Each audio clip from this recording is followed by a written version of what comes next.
થઈ હતી। જી હા, 7 કરોડ 12 લાખની છેતરપિંડી આ કેસમાં થઈ હતી, જેમાં 12 આરોપીઓની ધરપકડ કરવામાં આવી છે। એક સિનિયર સિટીઝનને 10 દિવસ સુધી ડિજિટલ એરેસ્ટ કરીને રાખવામાં આવ્યા હતા। આ સિનિયર સિટીઝન સાથે 7 કરોડ 12 લાખની છેતરપિંડી થઈ હતી। મની લોન્ડરિંગ, પોર્નોગ્રાફીની ધમકી આપી અને પૈસા પડાવવામાં આવ્યા હતા। અમદાવાદ અને સુરતના 12 ખાતા ધારકોની ધરપકડ થઈ છે। જો કે માસ્ટરમાઇન્ડ ક્યાં છે એ પોલીસ શોધી રહી છે।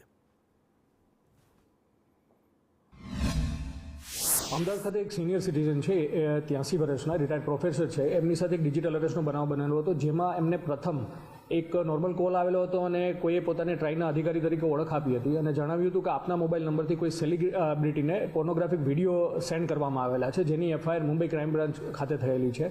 અને અલગ અલગ તારીખોમાં એમની પાસે ટોટલ 7 કરોડ 13 લાખ રૂપિયા જેટલા અલગ અલગ અકાઉન્ટમાં ટ્રાન્સફર કરવામાં આવ્યા હતા। 3 આરોપી એવા છે કે જે અકાઉન્ટ હોલ્ડર છે અને બાકીના જે આરોપીઓ છે કે એમની ઉપર જે અકાઉન્ટ લેવાનું કામ કરતા હતા અને અલ્ટિમેટલી એમાંથી જે બે એક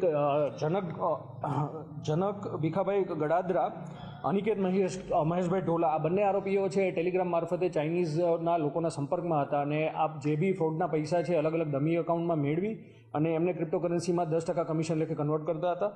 અન્ય બે આરોપીઓ છે એક હેતેન્દ્ર સોલંકી અને એક નયન ગોવિંદભાઈ હિંસુ, જે પોતે ટીચર છે।